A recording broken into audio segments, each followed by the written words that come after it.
Hürmetli abunachilar, sizlere bu video obzorumuzda 100% Radnoy Nexi 2'ni reklama qilib beraman. Mashin donus bo'ladi. Pollyux'dan mashinamiz.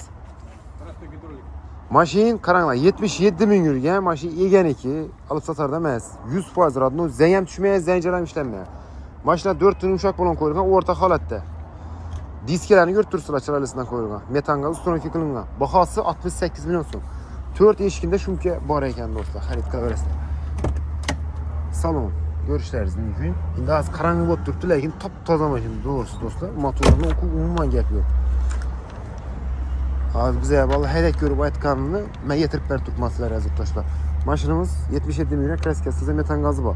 Avtomobilimiz Bag'at avtosalon 2-filialında 68 million so'm. Kreditga 20 million bersangizda 3 yilda 2 million 800 dan olib turadi. Past rakamlarni qoldirib o'taman. Shu rakamlarni bog'lasada mashinamiz haqida to'liq ma'lumot olishlaringiz mumkin. Kutamiz sizlardan shunday sotib mashinalar bo'lsa, olib kelishingiz, kelsangiz kelishsak, narxlarimiz siz bilan bizga kelishib, bizga sotib beramiz do'stlar. Bag'at avtosalon 2-filialida xudo xolasa kelaverasizlar, rahmat.